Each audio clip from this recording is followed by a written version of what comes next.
Masaya si Carla Estrada kung ano man ang estado ng puso ngayon ng kanyang anak na si Daniel Padilla. Nauugnay ngayon si Daniel kay Carla Estrada matapos mapansin ng kanilang mga tagahanga ang madalas nilang pagsasama sa iba't ibang mga private events at ang pagiging malapit nila sa isa't isa. Huli silang namataang magkasama noong December 23 nang kapwa sila dumalo sa church wedding ng mag-asawang Sanjo Marudo at Ria Atayde. Sa nasabing kasal ay present din ang dating kasintahan ni Daniel na si Catherine Bernardo na nooy solo at walang kasama. Mabilis na pinag-usapan online ang pagkukross ng landas ni na Daniel at Catherine, lalo pat kasama ng aktor ang hininalang bagong girlfriend niyang si Carla Estrada. Noong Lunes, December 29, 2025, nakapanayam ng ABS-CBN News ang ina ni Daniel Padilla na si Carla Estrada. Dito ay hiningan siya ng reaksyon kaugnay ng napabalitang espesyal na relasyon ni na Daniel at Carla.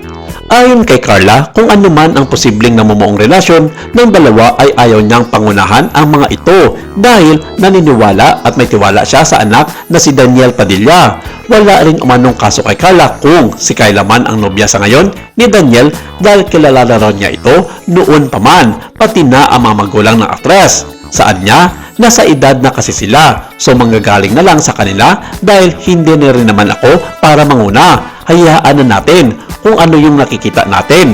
Masaya na naman tayo pare-pareho and I think it's about time na mag-mature na tayo sa mga ganitong sitwasyon. Okay siya. Matagal ko nang namimit si Carla kasi me and Ate Janice are very close friends. Also Jan. Matagal ng bulong-bulungan na may namamagitan kina Daniel at Carla matapos nilang magsama sa defunct action drama series na Incognito. Sa panayam ni NJ Felipe ng ABS-CBN News kay Daniel Padilla noong October 14, tinanong ang aktor kung siya ba ay may bagong nobya. Sundot ni MJ, iyon daw kasi ang naging headline sa mga nagdaang mga araw, lalo na ang pagkakaugnay ng kanyang pangalan kay Carla Estrada. Ngunit imbes na sagutin ni Daniel kung may katotohanan nga ba ang mga lumalabas tungkol sa kanila ni Carla, sinabi nitong hayaan na lang at antayin ang mga mangyayari.